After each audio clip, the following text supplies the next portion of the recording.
Okay, let's see what this kokoshnik is about. Well, kokoshnik is something women wear. Good afternoon, Mr. President. Sorry, I'm very, very nervous. I didn't know I would. You know, there's a young man with this placard which says kokoshnik, but you are wearing one, so yes, women first. I would like to pick up where my colleague, the 13-year colleague from the first row, has asked. This is about you driving through Moscow without any external size, as it were. So do you think Moscow has been beautified? Has it become better? You know, because many roads are being built. The Moscow diameter has been built. So do you think there are fewer traffic jams? And secondly, what's going to happen to cars in the future? Will we all have to change our cars for Russian-built cars? You know, I've been saving up for foreign brands. I've spent 5 years, and right now, after the utility fee has been introduced, I will have to spend another 5 or 6 years to save some money for a new car. So what do you think? Let's start with the utility fee. Well, let's be upfront what this is about. The increase of the utility fee, as well as rising prices. Well, we're certainly talking about strong cars of more than 160 horsepower. The government fully understands that. It mostly concerns citizens with the middle level or very high level of income in big cities, most of all. And it's clear, and we've got to be clear about that right now. This is due to the attempt by the finance ministry to secure another source of income for achieving a very noble, lofty task, that is technological development, technological sovereignty. And it certainly helps our car industry. You said, well, probably foreign cars are becoming increasingly expensive. Probably we should contemplate buying Russian cars. Well, I can't help recommending some Russian car. It would be very strange for me to suggest to you that you should buy something built abroad. But I do hope this measure is not going to stay in effect forever, and that the choice our citizens have access to will get wider, either as our incomes grow or as the fiscal burden decreases. Moscow, well, yes, we're all proud of Moscow, and rightly so. Sergei Sobyanin is demonstrating huge results. Well, I think it's 12 million people who live here permanently, plus another 3 million of those who visit Moscow on a regular basis because they work here. So 15 million people, that's what Moscow is home to on a daily basis. And of course, the issue of transport, this is a task that has been addressed in a systemic manner. It applies to underground, to roads, to conjunctions. On the whole, Sobyanin's team is succeeding in addressing the tasks in this field. Of course, there are some issues that still persist, and when I drive across Moscow, I say that, you know, I ride without a motorcade. Well, that doesn't mean that, you know, there is no siren, but sometimes we turn off those sirens before work and after. You know, of course, there's still a huge flow of cars, especially at the center of Moscow. There is a great number of cars driving across Moscow's streets. That means that we should not rest on our laurels. A lot has been done but we have to keep this issue under constant control. Mr. President, we've spoken about those who are suffering from diabetes. Since there's no communication, it's impossible to surveil the level of sugar in the blood, but there is also a problem with medicines. Yes, I've seen that. This is but a fraction of what we have selected. There are people who suffer from cancer, from kidney failure, or high blood pressure, epilepsy. So this is not the exhaustive list. Dmitry Otstovnik from Sverdlovsk region. Good afternoon, Mr. President. My name is Dmitry Otstovnik, city of Krasnotolinsk. Right now, no more preferential deliveries of medicines are carried out in Krasnotolinsk. This has been a regular occurrence since October. The clinics explained to us that they've run out of funding. As Chernomyrdin used to say, there's never been anything like this before, and there we are again. So I'd like to ask you to give instructions to the officials to provide our citizens with medicines under the special preferential program. Yes, indeed, there are many messages like that.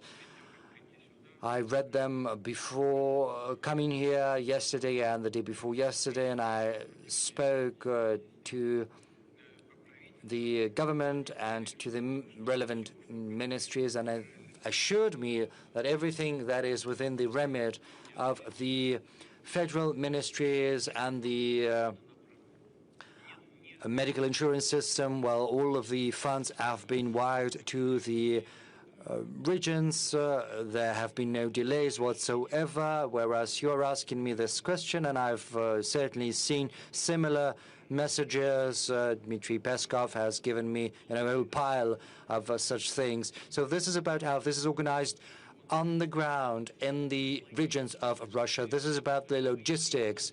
This is about timely decisions that are required to enter into contracts on the delivery and on the distribution of these medicines throughout the networks of pharmacies. But I can promise you that we will have a look into what is happening over there in Krasnotolinsk. I do hope this issue is going to be fixed.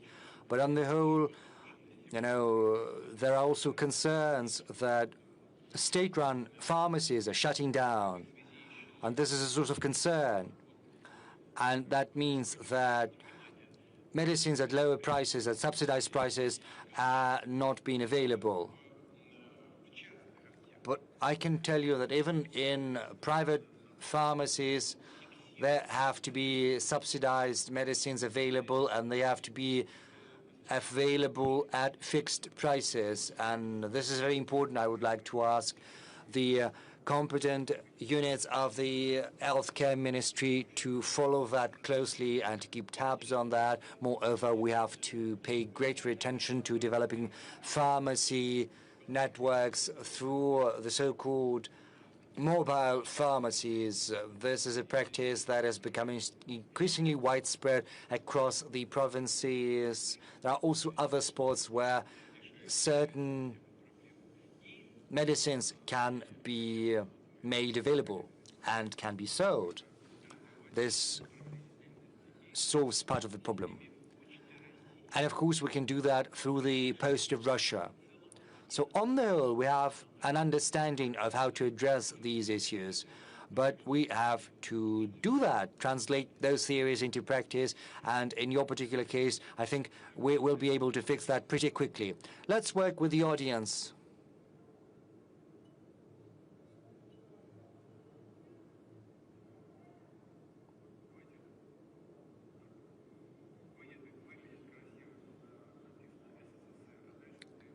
SSSR, and then TF1.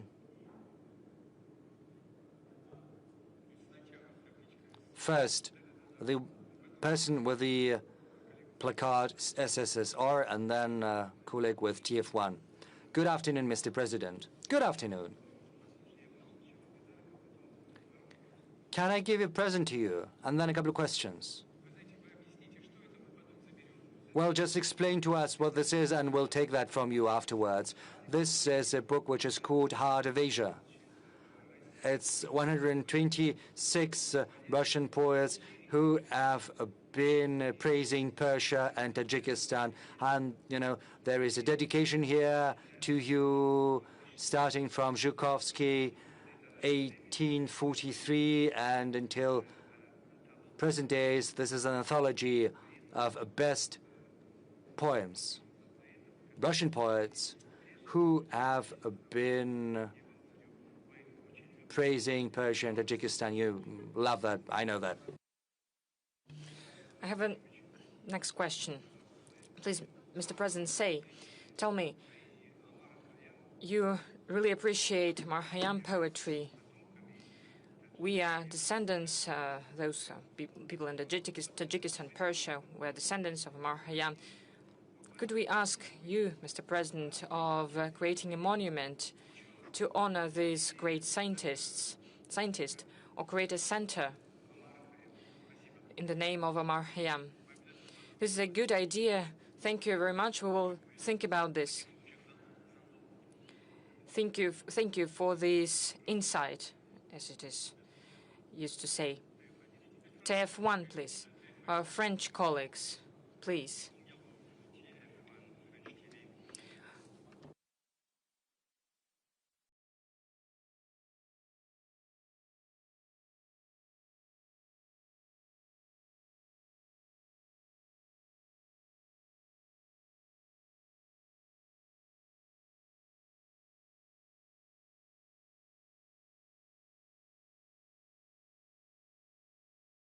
Please, could you repeat the name of the person?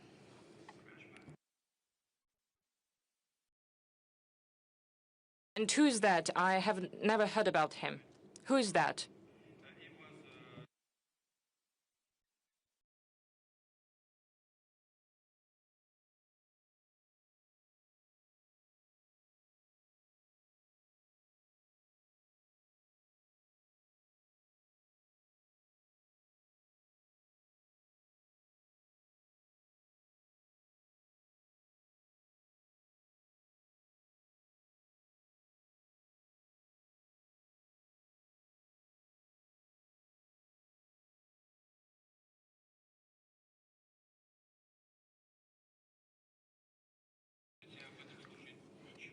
You know, I know nothing about this case. This is the first time I hear it, but I promise you that I will try to find out information about this, and if there is any chance to solve this issue in a positive way. If Russian legislation allows to do that, we'll take all the necessary efforts to do that. But I cannot give you any specifics because I don't know anything about this, but I will get information about this, and I promise you that. Please, let's continue. I hear someone with a mobile screen. Please, introduce yourself. Hello, Mr. President. My name is Valentin Petukhov. I'm a techno-blogger. I am speaking to my audience for 15 years about Russian and foreign technologies. I represent many people because many people follow my networks. We're working actively on input substitution, the creation of the technological sovereignty of our country. One of the most meaningful events this year was the introduction of national MAX messenger. There is a market of messengers, and there are many messengers that are being used by people. So my question is the following one. The creation of the national messenger, was that important and was that necessary? Can MAX messenger truly be competitive comparing to other messengers? And what do you think about such competitions? As a blogger, I would like to ask you to follow my channel in MAX on technologies. I know that you know a lot in this topic, and I have remembered that today is my father's birthday, the 19th of December. I would like to use this opportunity to congratulate all the people that have a birthday today. There are hundreds of people, and we echo your congratulations to your father. As for the Max messenger and the competition, we always need competition. I'm sure that there will be competition.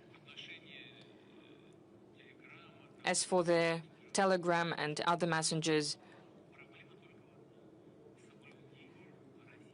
there is just one issue: complying with the Russian legislation. The problem of these messaging applications is that the leadership of the countries where they created were introducing restrictions, not allowing them to comply with our legislation. This led to the slowdown of such applications. Well, you know it. I'm sure that Max is also going to be competitors. Was it necessary? Of course it was. I would like to point out that in general we had all the technological instruments apart from a messaging application, and it is truly important that Russia has reached a full technological sovereignty. Russia is one of the 3 countries that has such sovereignty. First is US, then China, and now it is Russia. Besides, there are several services that can be provided to our citizens through Max national system. Such services could not be provided using foreign systems. First of all, due to security reasons. This is a necessary step, and I agree with you that there should be competitions. We have received many questions about healthcare through Max application, and many of the issues were solved even before the direct line. Around 500,000 questions were received from Max application, many from the youth and the children. When in Ulyanovsk we live almost in the 19th century, when your functionaries are going to listen to you and listen to the people, please, could you take a note of this? We need to understand what is this about. These are text messages. We should stop speaking about Ukraine. We should solve our own problems, speak about our own problems. I absolutely agree with you. Well, there are several videos from the youth and from children. Mr. President, hello. My name is Daniil, and I'm at the International Literature Forum. And there are many adults, and I would like to ask you about the trend of books being read by the youth and by children. Usually kids prefer very short videos. What should we do about that? Is there a book that, according to you, every Russian citizen should read? Thank you. Unfortunately, the reduction in the reading of books is the problem all over the world. Some time ago, we were proud that the USSR was the country where people read the most. Right now, there are many people that read books. But unfortunately, as I already said, all over the world, the number of people that read books is reducing. What should we do about that? First of all, it depends on school, on family, parents. We need to pay more attention in this regard to children. We need to maintain competition with tablets and modern technological means. I'm speaking about parents and maintaining this competition with these technological means. because this is very accessible and this is very interesting, and we need to find a way to make books interesting for children. If we are creative about this, it is possible, even if it's complex. I've already mentioned it once, but I would like to say once again. I've spoken to a priest, and I asked him, when people die, what they say mostly. You know what was the answer? They say that they paid not enough attention to children. I don't want to personify anything. It's nothing specific. This is not a secret. But this was the overall message, and regards everything: education,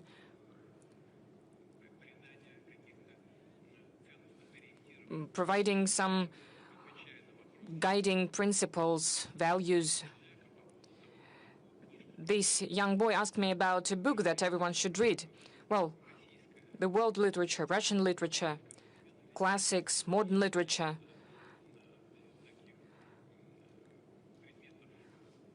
There are many topics to be discussed that are very useful.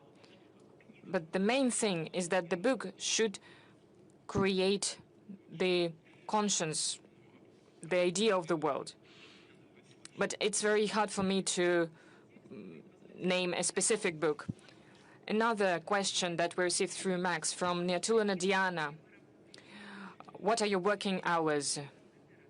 What is the plate of your car? Actually, I don't know if there is a plaque. Actually, I just take it and go somewhere. As for the working hours, well, I keep late hours, and sometimes it's getting even later and later. Well, I'm not going to say, because it is the violation of our labor code, and this is not correct. It's you need to be fit, you need to go to bed on time, and I call everyone to such a regime of work. A question from Victoria. It's to you and to Pavel. Let's watch it. Mr. President, hello. My name is Victoria. I really find it really great that what Pavel Zarubin does. When Pavel will go to pension, I will take over, and please be the president till the time, and I will work with you and cover your work. I would like to congratulate you on the new year and wish you good health and always make right decisions. Victoria, thank you very much.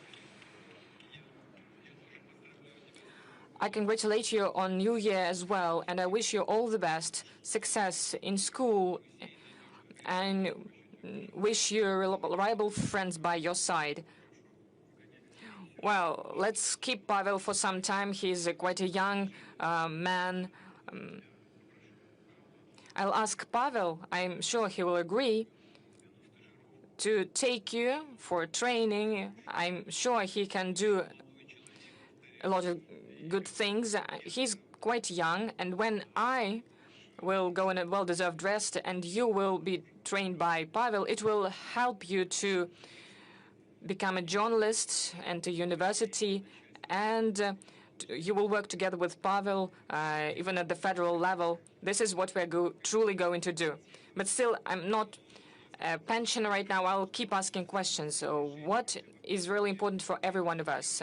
Recently, you have spoken about opportunities and the threats of the artificial intelligence. You can solve any task without even thinking and using your mind. Another message from Max Messenger. What can be the balance between the modern technologies and the tasks of developing intelligence in children?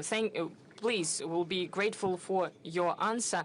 And please come for the 1st September of 2026 to the opening of our school. this is a relevant issue, very complex regarding the problem itself. There is a great volume of information. There are new instruments of solving tasks today. You can use the capacities of artificial intelligence. In fact, a danger appears that teenagers, students, will not try to find the decisions themselves. But as Pavel said, they will just press a button and receive the necessary answer. This is a complex task. So it will depend on the organization of the education process in schools and in universities and all the educational institutions. It means this is how we should organize the education process so that all of this was done and the tasks were solved at schools, in classrooms. So the tasks were posed in classroom before the students and pupils, and they were solved by a specific student or pupil, so that they need to use their brain, so that they would think, so that the development of new technologies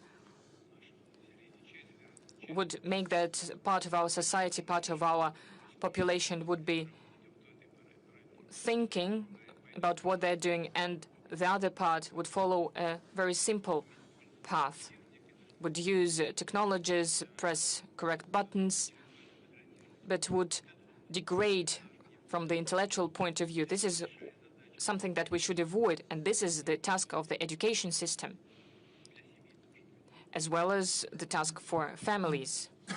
Well, I have nothing to add to that. Let's return to the audience. Spas, please.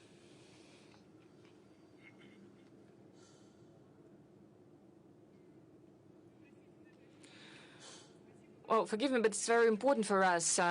Spas TV channel, thank you for recognizing the Satanist movement as an extremist one. There are still occult services, esoterics that are provided in our country. You can see them in social networks, in books. There are tarot cards that are being sold in shops. And last year, people spent more than 2.3 trillion rubles on such services. The Spas TV channel made a movie about the magicians and sorcerers when we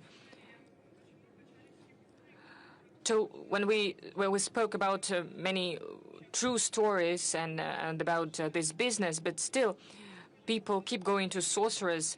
Is it possible to introduce a ban on magical and occult advertisement that contradict your decree on the preservation of our traditions and values and the decision of the Supreme Court on the prohibition of the Satanist movement? As for the legislation, the decisions of the Supreme Court, on the Constitution Court, everyone must follow them.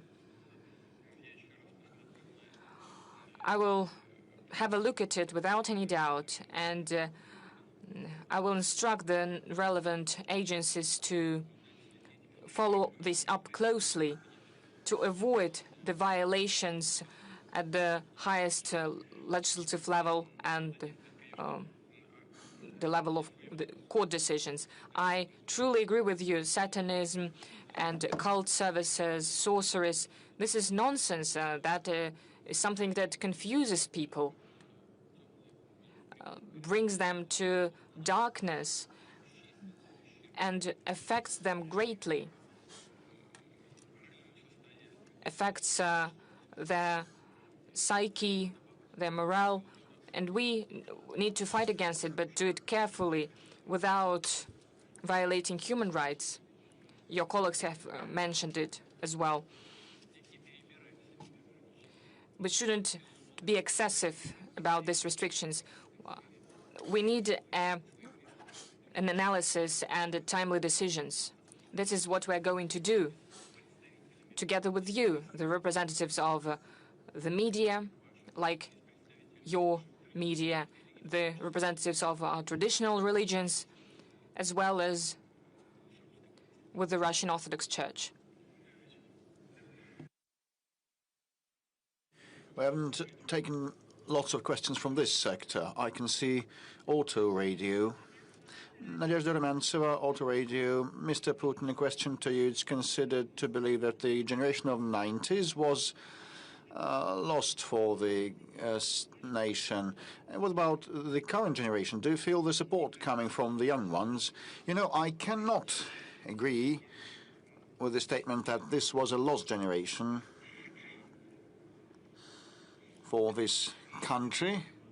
You know, the issue of fathers and sons is an eternal one. And, you know, the well-known novel by Turgenev titled Sons and Fathers, Fathers and Sons.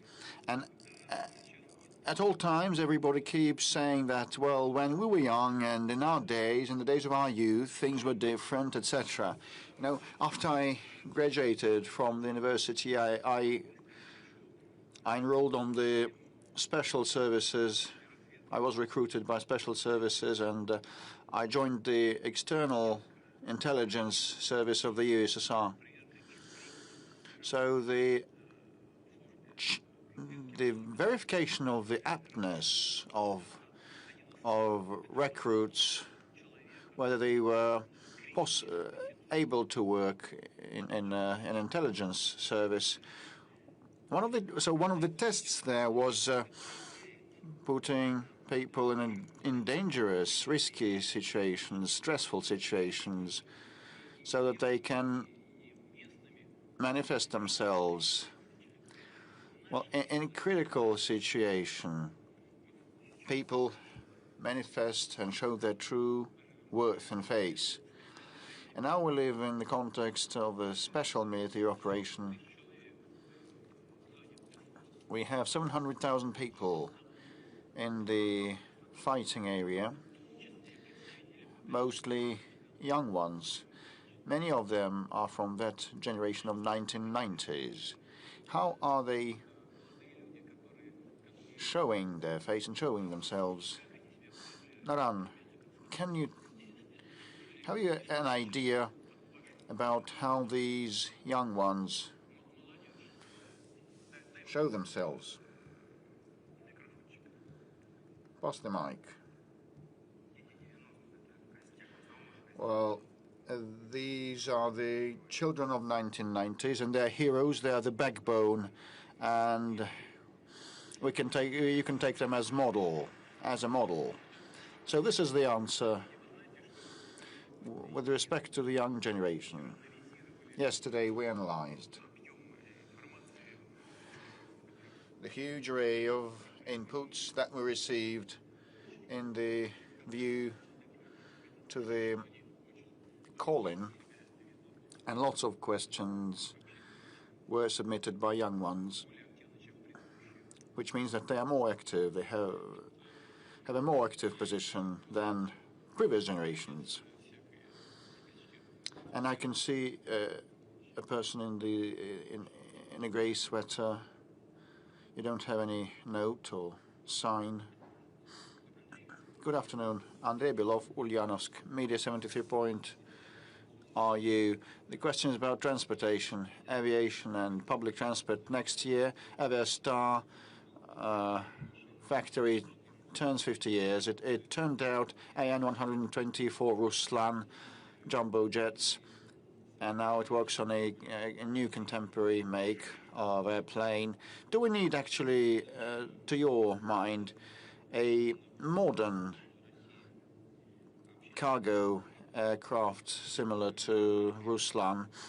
And the second part of my question is about the public transport. For Ulyanovsk, it's a huge problem, and we discussed this issue with Governor Ruskich. Will there be any specific support for Ulyanovsk's public transport system and its procurement with the help of the federal government? And actually, we have a program in place to provide for the procurement of public transport for different regions. And that was always viewed also inter alia as a way of supporting our automobile industry. As regards Ulyanovsk, we'll discuss that with the governor. Discussing what the most acute things are. I cannot answer this question right now, but we will discuss that with the governor, rest assured, and if need be, we will provide necessary support. As regards Aviastar aircraft construction factory, this is a very relevant and acute issue, quite important for us, and we have a very good and long-standing tradition of aircraft construction, both in the military sector and civilian aircraft. Well, historically, our civil aviation and aircraft manufacturing was always a follow-up to the defense hardware and defense equipment and aircraft. And the performance of these aircraft is different, and the consumption of fuel, etc., their parameters differ. But we always took pride in our Tupolev, Yakovlev, and Ilyushin makes. But originally these were primarily and initially military machines. And what we need now, for sure, is our state-of-the-art, modern, homemade aircraft. And the growth of air tickets prices is due to the shortage of the number of aircraft that we have. And those international manufacturers that used to supply aircraft to us decided to quit the cooperation because of some political reasons. And that is bad for them because it subverts their reputation, but this is good for us because it makes us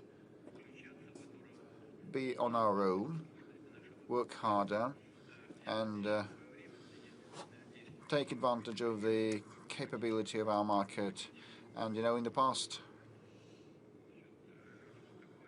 I spoke with the incumbent deputy prime minister who headed Aeroflot in the past, and I told him that it was necessary to buy more domestically made aircraft than import airplanes.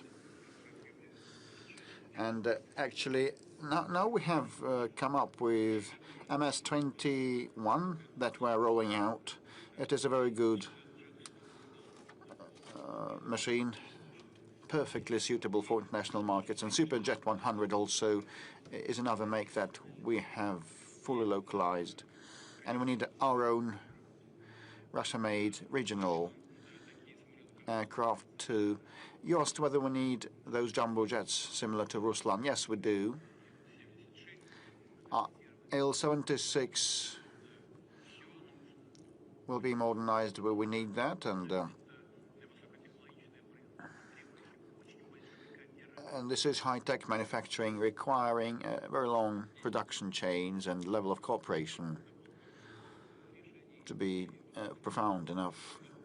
There are some additional pending issues to be resolved, but we will handle that, and definitely wish Aerostar all the best, and we will assist this enterprise. Mr. President, we are approaching the 4 hours threshold. Let's give the floor to Mr. Peskov. We are now nearing the 4 hours of live broadcast, and it's kind of record-setting time. So I suggest we should round off and wind up. There'll be just a set of quick-fire questions, just a quick-fire one. In hundreds of years, school children will study this time, this epoch, what would you place in the time capsule for that to describe or depict our era, to stand for this era? Well, I think that all of us think about the future of their children and grandchildren and the future of our country. I also do. I know what I should be telling. Probably several things in a row. Well, I'll try my best. We'll take a pen and we jot down us living in Russia in this incessant, infinite flux of time in the 20th and the 21st century, perceived everything done by our predecessors with gratitude, by our ancestors with gratitude. We lived as everybody at all times with our routine needs, but we were not at a standstill. We made headway, we struggled, we worked, we fought, and we tried to resolve the issues that our time, our epochs, set forth ahead of us, in front of us. And we thought about our time and about future and about you. And if you're holding our message right now, that means that you also feel yourselves being part of our joint, shared, infinite flux of time, our common shared flux of time. And you are aware of the connection of times. And this is very important. Congratulations. That means that we also, as we worked and struggled, did not live our lives in vain, and we succeeded in many respects, and we wish you to be blessed with luck always and be happy. And your kids and grandchildren and grandchildren be proud of you as we are proud of our fathers, grandfathers, and grandfathers. Full stop.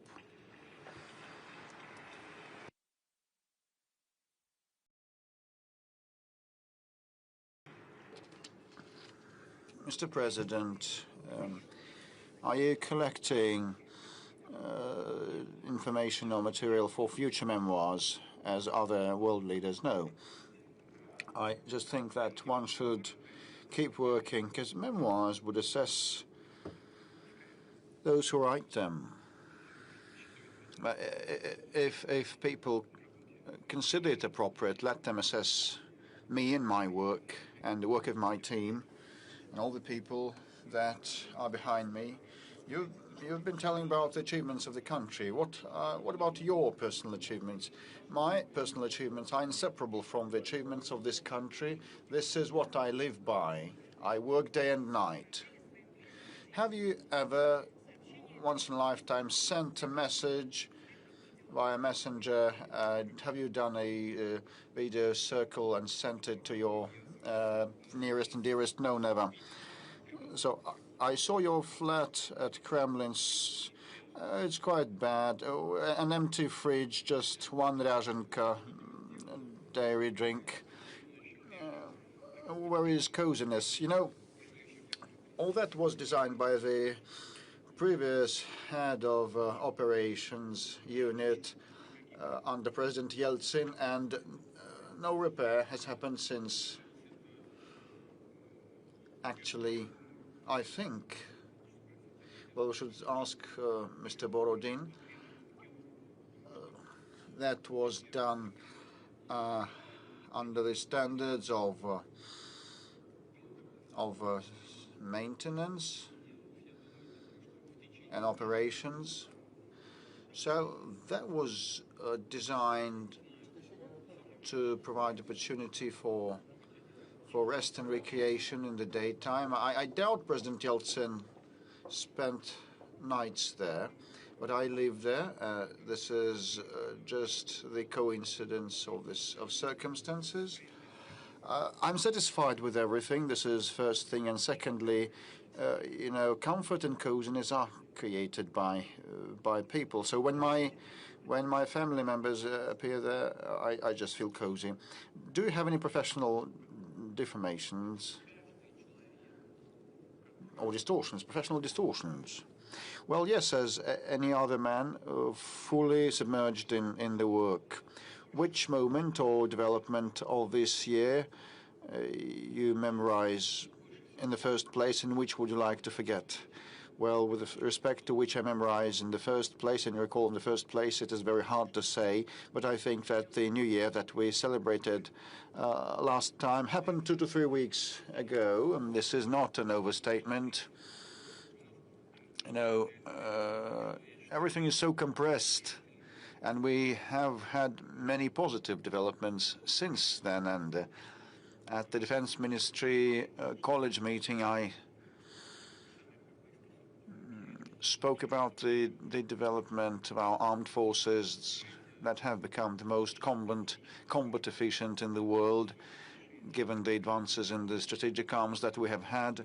And these are major landmarks in the life of our country, not the armed forces alone. And we have been able to preserve the resilience of our economy, and many decisions were made to this effect.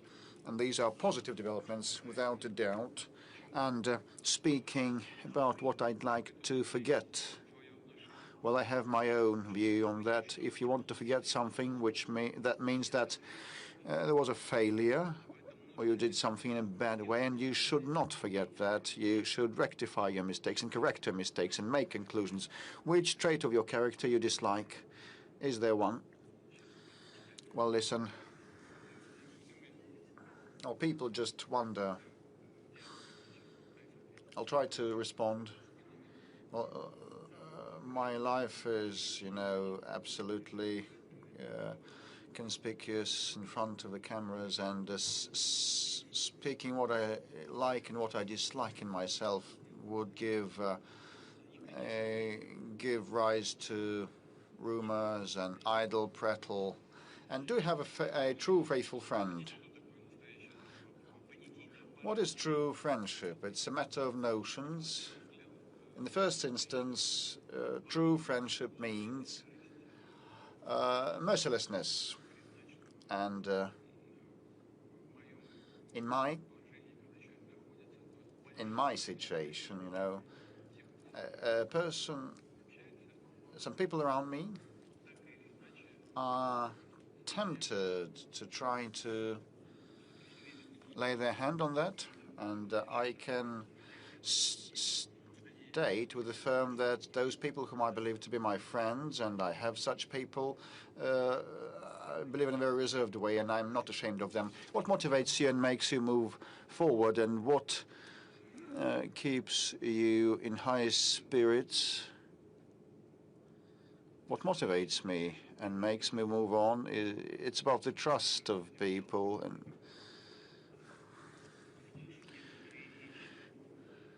when I hear some things,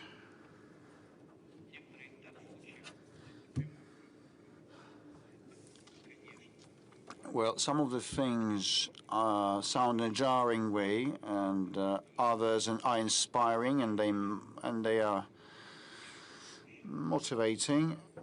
The confidence and faith in the future of Russia, which is what prevents me from losing heart. What is the best thing for a boy aged 13?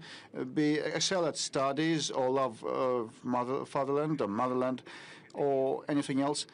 Well, he should love his mother, first of all. And this is not an irony. I once again would turn to Naran.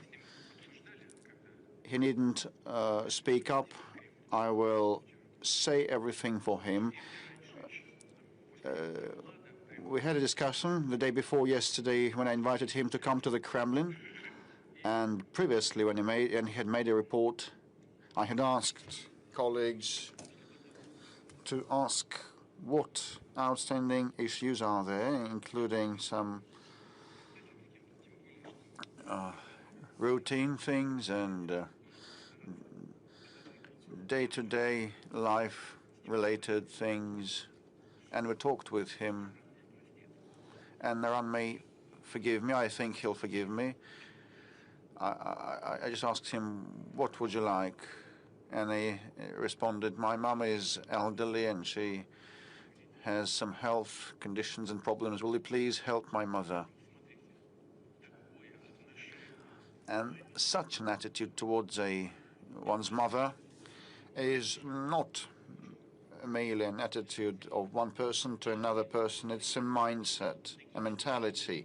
So people with this attitude become heroes of Russia.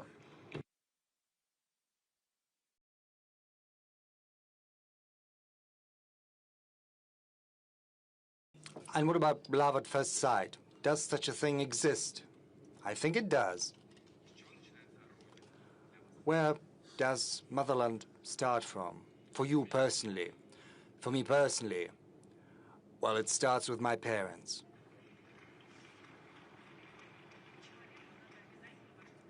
Man certainly needs to believe in something. What do you believe in?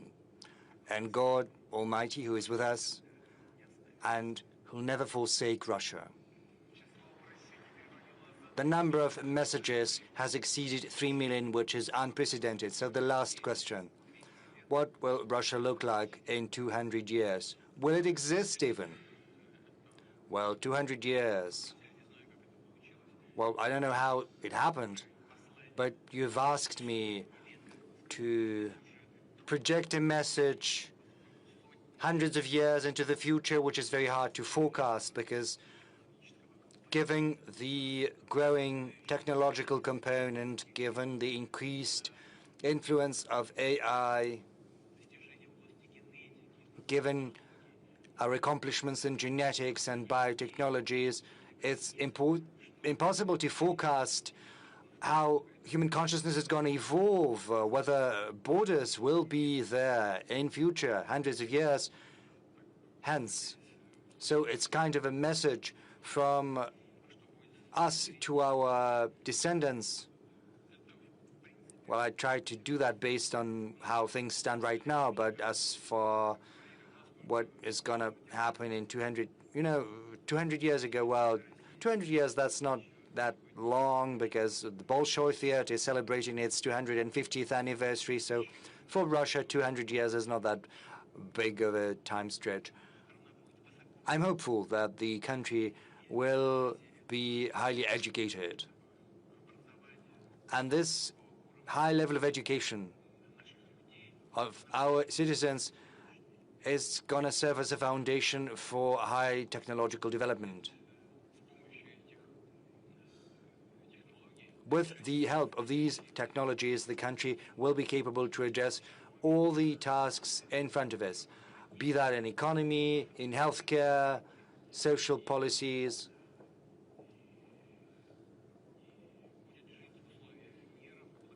It'll be living in peace, prosperity, having built ties with other countries on the basis of mutual respect between itself and its partners and all the actors of international environment. Thank you. Well, yes, just a moment. I promise this is not the end. Well, please, please. No noise, please. Let's go sector by sector. Ichu, what's that? What's that about? Mr. President, my name is Anna Rigin. I'm from Yakutia. Ichu is translated from Yakutian as it's cold. We know that Yakutia is a cold place, but we have very warm hearts, and you know that better than anyone. So my question to you is as follows, Mr. President. I'm terribly nervous. I've been waiting for this chance to ask my question. In the Arctic, in Yakutia, the electricity tariff for hospitals, schools, and other social facilities has grown 10 times over the last 4 years, from 5 to 50 rubles per kilowatt hour, which is an enormous burden, given the fact that the efficiency is not growing at all. I'm terribly. No, no, no. Take it easy. Go ahead. But unfortunately, there's a high level of incidents, and you know that in the Arctic and the North, an accident is almost a catastrophe. So is it possible to add the special allowance to us, which used to be in place in the Russian High North and the Far East? You've been to Yakutia. Maybe you'll be in Yakutia in winter. And with due respect, we'd like to interview you. And if you come to see us, I'll be happy to be the one interviewing you. Thank you very much. Thank you for your high words of appreciation, for the words of thanks to the Kremlin pool. Yes, as for us, the special allowance, we'll take that into account. Your economy is growing. It requires an increasing volume of electricity at competitive prices. The coal-based generation is developing, but other sources can be contemplated as well. And we are doing the work already in settlements and cities where the requisite infrastructure has to be set up, both social infrastructure and economic infrastructure. I'm not going to go into detail, but we know the problem, and we'll certainly look into that.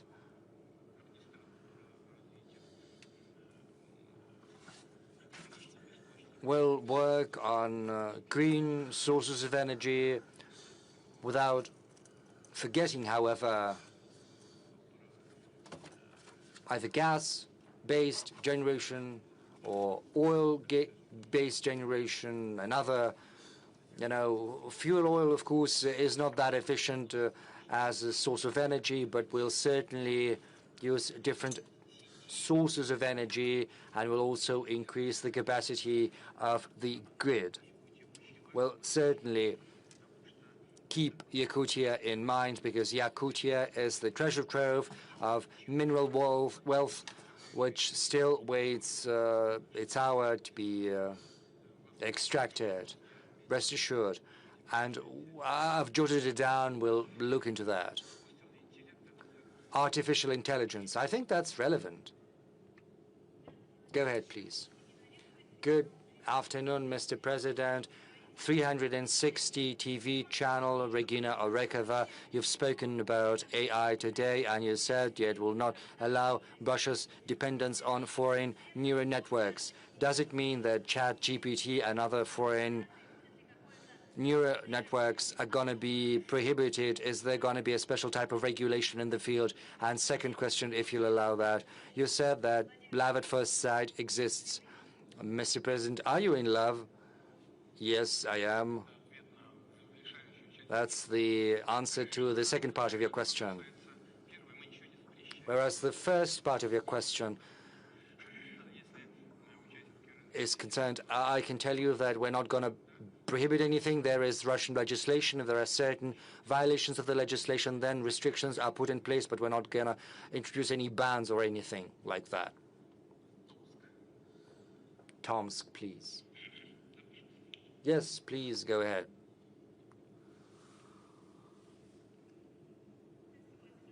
Mr. President, good afternoon. Tomskaya Vremya, Gulnara Motibaeva. Tomsk is Russia's youth capital. I'd like to use this time on air. Those who have not yet voted on our city, please vote, because every seventh person who lives in Tomsk is a student. So a round of applause for Tomsk, please. Tomsk is indeed a city of students. Have you voted, Mr. President, if that's no secret? For sure, will do. Well, we'll be hopeful. Well, even though we've got lots of young people, still we are lacking in blue collars, we are lacking in seamstresses, drivers, and a number of other blue-collar jobs. Mr. President, is the government doing anything to rebuild the prestige of blue-collar work? And what about AI? Maybe we don't need seamstresses or drivers because AI is going to supplant those. Well, I am offended by your question, but because I think we are working systemically on preparing highly qualified workers, and this is done in a systemic fashion. The worker profession is becoming very prestigious. It's becoming increasingly complicated and sophisticated, and that's why you can get that in vocational training. We've got also specialized education. We are going to hold competitions, will increase the quality of education. We will fuse internship with education. We'll try to engage businesses. Incidentally, they are the ones who are most interested in young professionals coming to work for them, and they've jumped on this bandwagon a long time ago, trying to attract young professionals. There's a whole set of measures, a whole range of those, and we'll only expand them. Unfortunately, we're getting breaking news. This is very important for one of those who is here. TASS is reporting that the girlfriend of Kirill Bazhenev has agreed to your proposal. She'll marry you.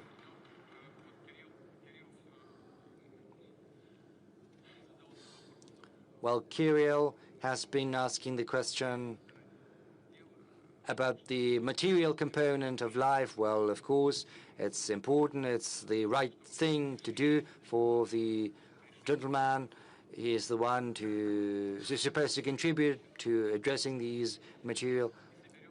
Well, you know, we'll take a hat and we'll do some collection, well, at least for your wedding. Another Ukraine. There's another question. Yes, we've covered Ukraine, but we have not yet covered another Ukraine. Good afternoon, Mr. Ukraine. Network media, another Ukraine. This is a network movement. Of course, my question is about Ukraine because it applies directly to our motherland, Russia. Trump has said that Zelensky is using war in order to avoid holding elections. And in response to that, Zelensky said he is ready to hold elections in 60 or 90 days, which is cynical lies, because Zelensky has destroyed his country. He decided to choose arbitrariness and violence over democracy. Mr. President, you said that a referendum has to be held on de jure recognition of new territories in Ukraine as per Ukrainian constitution. How can a referendum be held in a country where a gang has usurped the power, destroying democracy and everything else? Because for a referendum to be held, first constitutional order has to be re-established, the ban on 18 parties has to be lifted, a law has to be introduced on on stopping the prosecution of those who spoke against the coup d'etat, because the amnesty was adopted after 2014, which basically pardoned those who were the ones initiating the coup d'etat and even the violence they employed for their own self-interest. Electoral law has to be re-established as well, because half of Ukrainian population has fled from Zelensky. That's 18 million people. According to the estimates, where are they supposed to vote? Sanctions have to be lifted against Ukrainian citizens, and the revocation of citizens against those who did not agree to the neo-Nazi policy pursued by the regime. Media have to resume their activity after having been banned before. What about your question? Yes, getting there. Without these measures, a referendum would only mean legitimizing the criminal regime, basically election without election. understandably, the criminal regime of Zelensky, with the support of the West, is not going to agree to that. In March this year, you proposed a way out, interim governance in Ukraine under the aegis of the UN, Russia, the US, and European countries, which would create the necessary environment for holding democratic elections. So my question is as follows. Do you stick to that proposal you came up with on temporary governance in Ukraine, international governance? And if no environment is created for these elections, will you recognize the legitimacy of these elections? Well, this is not a question. This is more of a political statement. I'll try to be brief as far as elections in Ukraine are concerned. As far as international temporary governance is concerned, well, yes, I did suggest that. But it was only a hypothetical. And if the will were there on the side of the Western countries, then probably, given the corruption scandals, it could be a thing to be considered. But as far as elections go, we hear statements from the heads of the regime. They insist that the Western countries and the US, and allegedly they are ready for those elections. Well, Western countries have to ensure security. That means they want a ceasefire.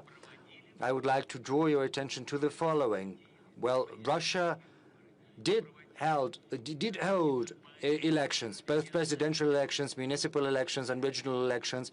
In September, Russia held another round of elections. But who ensured security during those elections? Quite the contrary. There were attempts to sabotage those elections with a view to dismantling our internal unity. There were strikes against poll stations. You know, I think that was in Donetsk, People's Republic. You know, people were queuing at the poll station. As shelling started, people went to the shelters, and once the shelling was over, they came back and they cast their ballot. We never demanded anything. We just did what we thought was right. And I think the current representatives of the Kiev regime could do the same if they truly wanted that. However, if they want to use the elections solely to put an end to Russia's advancement on the battlefield, then they are wrong. That said, I'm going to say something which is probably going to sound surprising. We are willing to think about how to ensure security during elections in Ukraine. Well, we could refrain from strikes in the depth of Ukrainian territory on election day. But there is one nuance which we cannot circumvent, namely, in the territory of Russia, there are millions of Ukrainian citizens living from 5 million to 10 million, and they are entitled to vote. And if elections were to be held, we have the right to demand that those who organize these elections should provide the right to cast their ballot to those Ukrainians who are currently residing in the territory of the Russian Federation. There are other nuances that have to be studied laboriously, but this is no idle matter. I do agree that the authorities in Ukraine sooner or later have to become legitimate, and that is impossible without elections. Let's move to this sector, Siberia.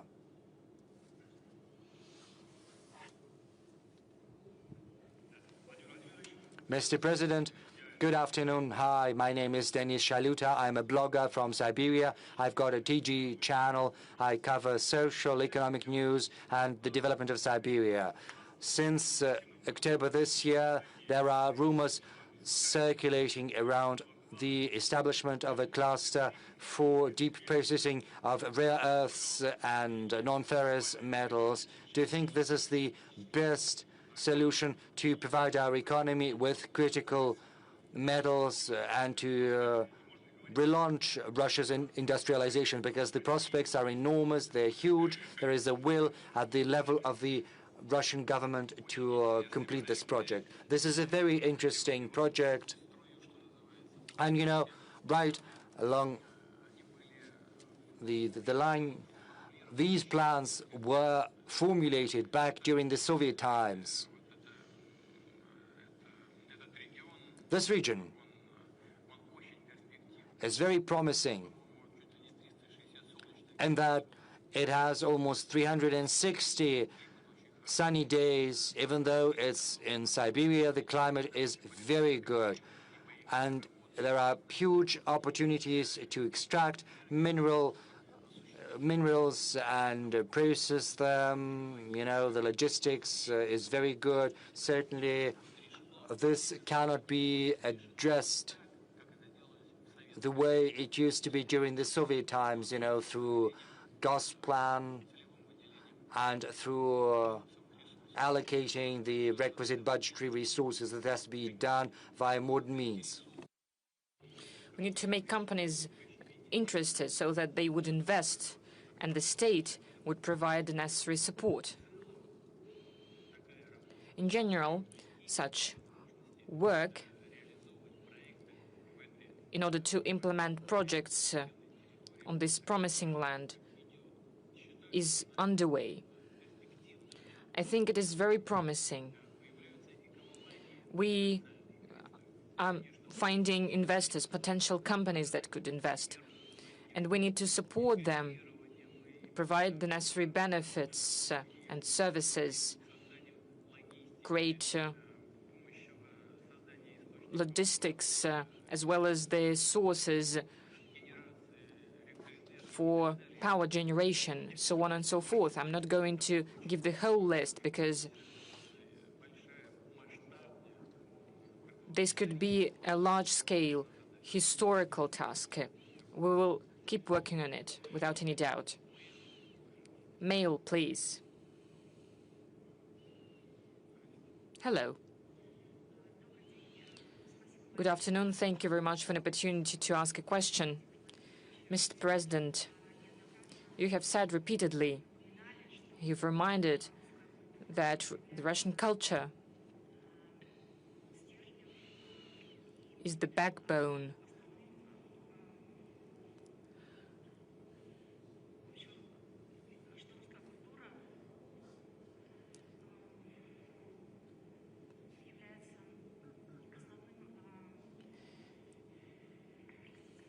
I'm sorry about that. Just don't worry.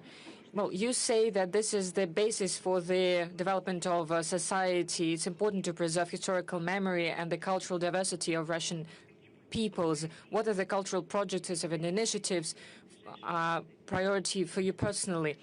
And will Russia protect the Russian-speaking people abroad? You spoke about prioritizing. Yes, I spoke about prioritizing the cultural projects, and will Russia protect Russian-speaking people and the Russian language abroad? And the question is, will there be created a program in Russia, a program for people that will be specializing on fighting information war being waged against us by the West? Are we going to create a specialty that will be program for specialists concerning information wars? The next question is about the prestige of the work of teachers. Well, regarding the protection of our compatriots abroad, of course we will work on that, and we are working on it. We'll keep doing that. What I would like to draw attention to is what we're going to do about that. We need to do everything not to make the situation of our compatriots even worse, so we need to be very careful without using aggressive means. As for training information wars experts, Well, it's not really combinable. As for the war experts, we have such. We'll keep training them,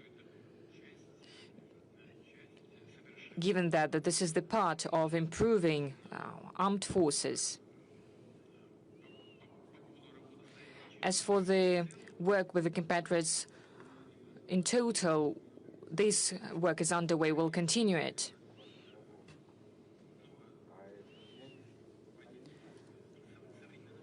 We need to introduce modern instruments so that they would be effective, so that they would be accessible for the consumers. As for the separate, meaningful cultural projects, there are many of them. I would not like to give any specific projects, but because it creates an unhealthy competition, meaning that we support one projects and do not support the others. But there are such projects, and we will support them. You can be sure of that.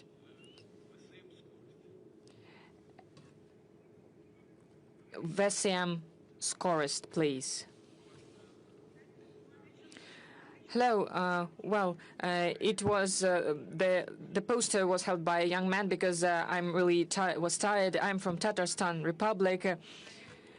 My colleague from Kazan has already asked a question. Thank you very much for M12. It's really easy to travel from Moscow to Kazan with children, with family, but we always want something more. Well, you understand by my poster, there are a high-speed highway. Is there any chance that our children would use it? Are you speaking about the high-speed railway? Yes. Yes, we are already working on design.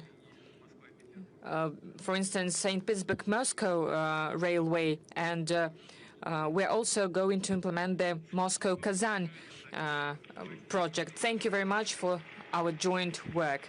Thank you.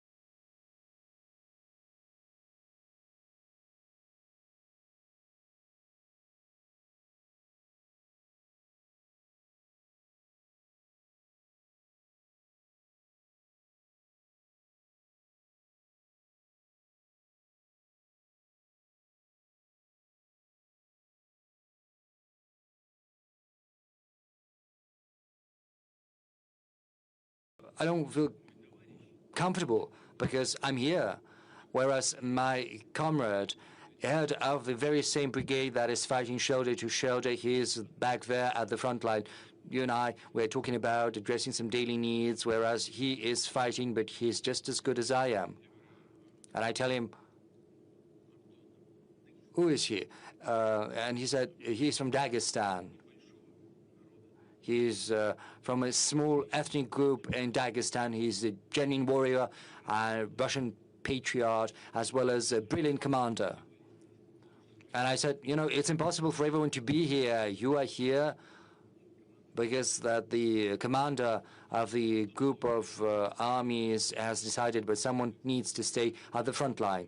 But I say, let's try to give him a call. I took up the phone, and via military